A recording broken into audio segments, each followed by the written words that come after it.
Hello friends, आज का हमारा जो टॉपिक है वो है पॉलीमराइजेशन के ऊपर। ठीक है। आज हम पढ़ने वाले हैं पॉलीमराइजेशन की प्रोसेस को बाय द एडिशन पॉलीमराइजेशन और कंडेंसेशन पॉलीमराइजेशन को पढ़ेंगे। आज की हमारी जो वीडियो है वो एडिशन पॉलीमराइजेशन के मतलब मैकेनिज़्म, इसकी जो टाइप्स है ना, वहाँ से हम शुरू करेंगे। इससे आगे आने वाली जो वीडियोज़ हैं इसके सभी टाइप्स के बारे में हम स्टडी करेंगे जो एग्ज़ाम में मोस्ट इम्पोर्टेंट है। पॉलीमराइजेशन क्या होता है?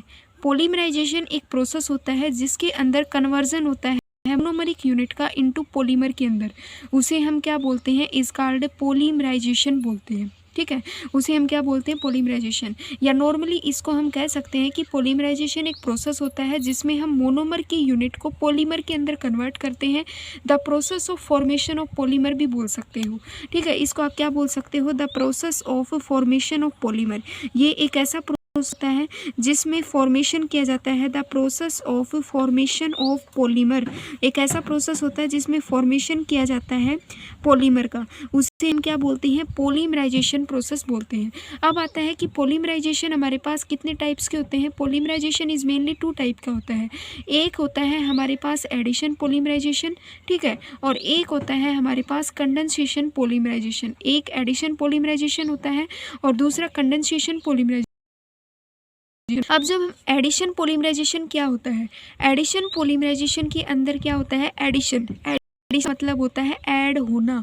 ठीक है, एडिशन पॉलीमराइजेशन में क्या होता है कि सक्सेसिव एडिशन होता है मोनोमर की यूनिट का टुगेदर ग्रोइंग चेन। मतलब कोई भी चेन होती है, जैसे कि मोनोमर की यूनिट का क्या होता है, एक मोनोमर की यूनिट आई, वो दूसरे मोनोमर में जुड़ गई, तो ऐसे ही इसमें क्या होता है कि सक्सेसिव एडिशन होता है मोनोमर की यूनिट का टू द ग्रोइंग चेन, जो चेन को क्या करती है, होने का काम करती है और कैरी करती है रिएक्टिव इंटरमेडिकेट को, जैसे कि फ्री रेडिकल को, कार्बोकैटायन को और कार्बो एनायन बनाती है। ठीक है, जब एडिशन पॉलीमराइजेशन का प्रोसेस होता है तो उसमें क्या होता है कि सक्सेसिव एडिशन होता है मोनोमर की यूनिट का।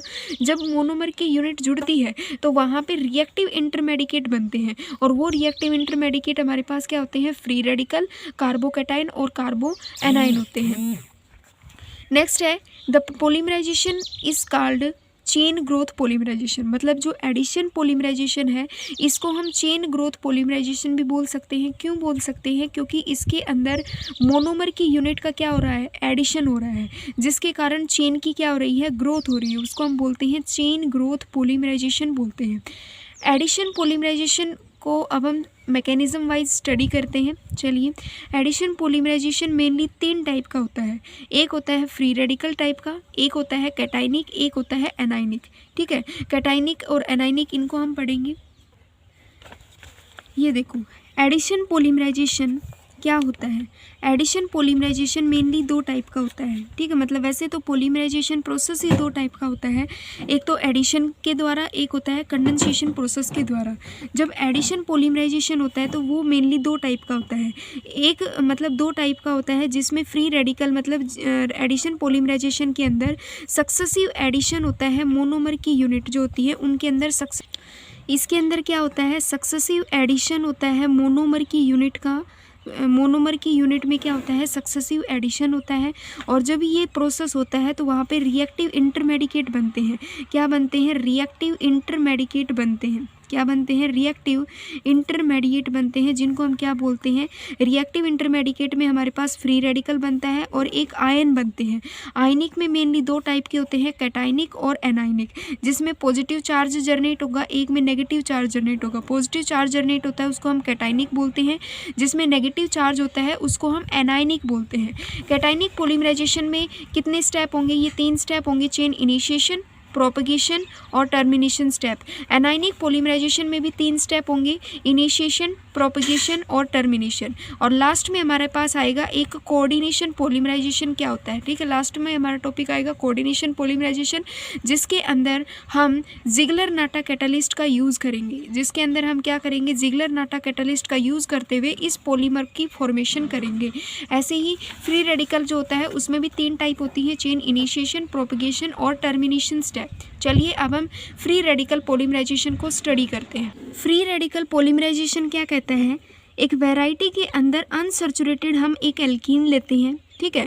अनसैचुरेटेड एल्कीन से मतलब क्या होता है, देखो अगर कोई कार्बन कार्बन डबल बॉन्ड को कंटेन करे तो उसको हम बोलते हैं कि वो अनसैचुरेटेड है।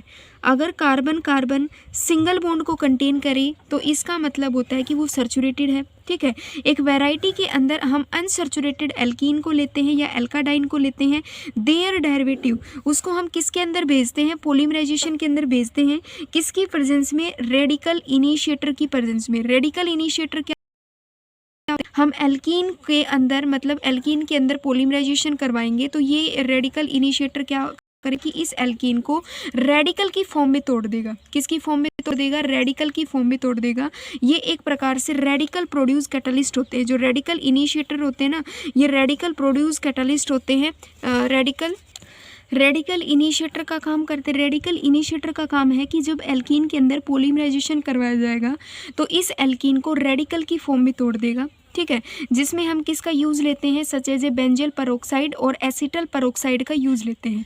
चलिए अब हम इसका मैकेनिज्म करते हैं। एक और स्टेप है कि जब भी हम एडिशन पॉलीमराइजेशन को करवाएंगे तो ये रिएक्शन जनरली हाई टेम्परेचर और हाई प्रेशर के ऊपर ये रिएक्शंस होती हैं। ठीक है, ये जो रिएक्शन होती हैं ये जनरली किस पे होती है, हाई टेम्परेचर और प्रेशर के ऊपर ये रिएक्शन होती है। अब हम polymerization of ethene undergo high temperature and pressure के ऊपर ये रिएक्शन होगी। सबसे पहला स्टेप आता है chain initiation step. Chain initiation step क्या होता है कि जिसके अंदर हम ऐसे फ्री रेडिकल को प्रोड्यूस करेंगे जो आगे चल के मतलब चेन को बढ़ाने का काम करेगा। चेन के अंदर क्या करेगा, चेन के अंदर उसकी लेंथ को इंक्रीज करने का काम करेगा। ऐसे पॉलीमर को हम क्या करेंगे, प्रोड्यूस करवाएंगे। वेन बेंजाइल पेरोक्साइड को जब हम हीट करते हैं तो वो प्रोड्यूस करेगा फिनाइल इनिशिएशन फ्री रेडिकल को क्या करेगा, प्रोड्यूस करेगा। वो अब हम इस मैकेनिज्म में देखेंगे। चेन इनिशिएशन स्टेप क्या होता है, चेन इनिशिएशन स्टेप का मतलब है कि जहाँ पे हम फ्री रेडिकल को प्रोड्यूस करेंगे।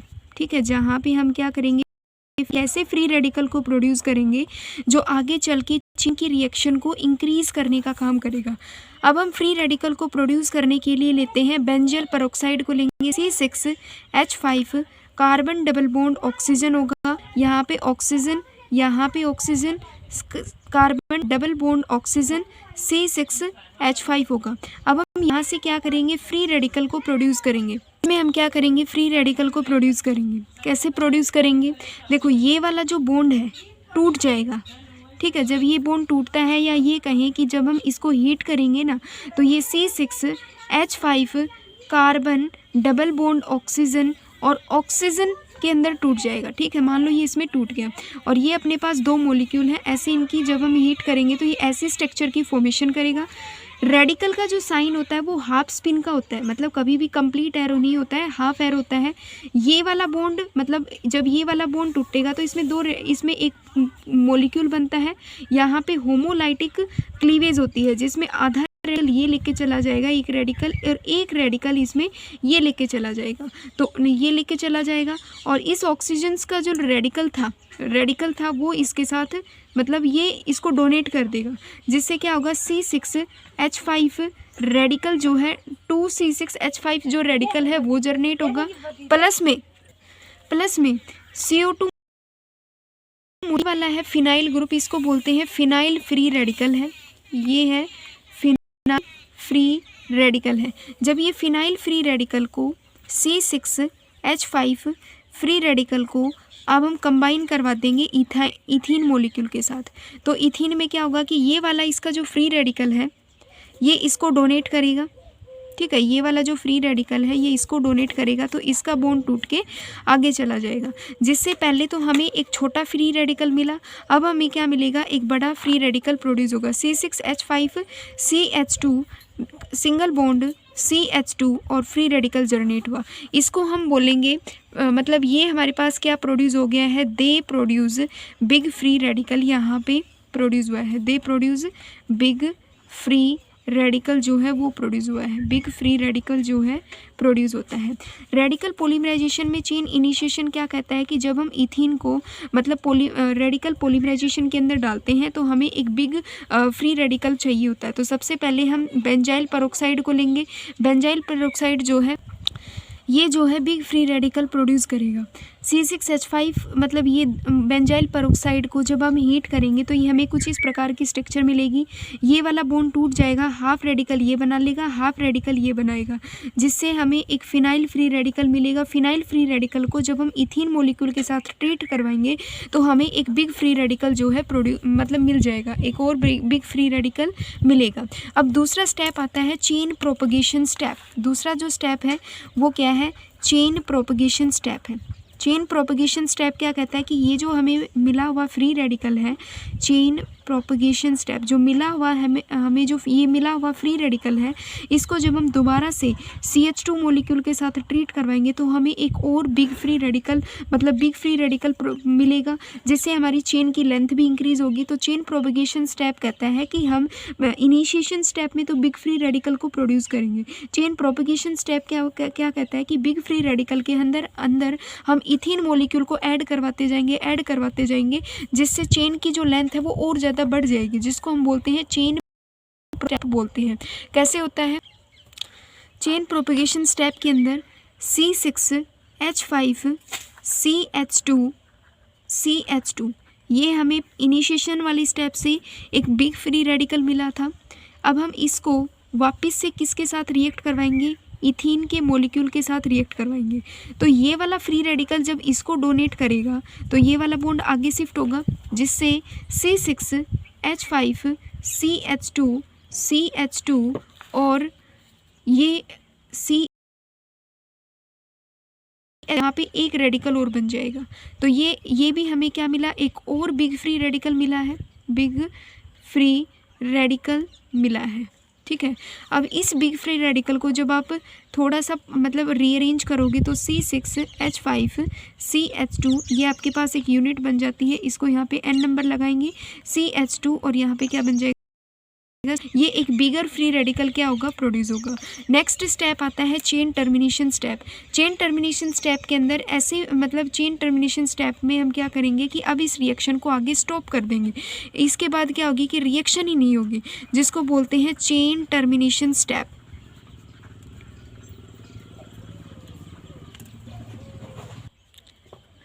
चेन टर्मिनेशन के अंदर क्या, चेन टर्मिनेशन में जो अपना ये फ्री रेडिकल है इसको अब हम क्या करेंगे?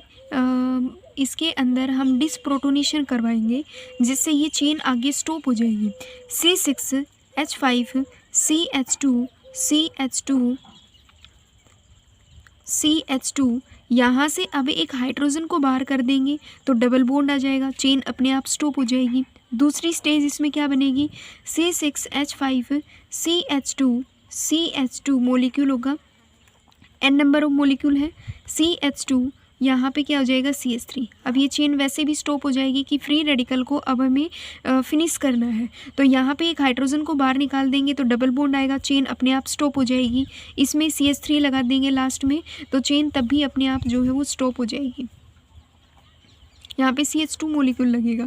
इसमें जब इसमें से तो एक हाइड्रोजन बाहर निकाल दें और इसमें एक हाइड्रोजन को जोड़ दें। जो एक हाइड्रोजन को इसमें जब जोड़ेंगे तो यहाँ पे हमारा मॉलिक्यूल मतलब यहाँ पे लास्ट में CH3 लग जाएगा, जिससे जो चेन है मतलब चेन के अंदर बाइंडिंग आ जाएगी, चेन आगे होगी नहीं, मतलब रिएक्शन आगे होगी नहीं, रिएक्शन स्टॉप हो जाएगी। इसको बोलते हैं चेन टर्मिनेशन स्टेप।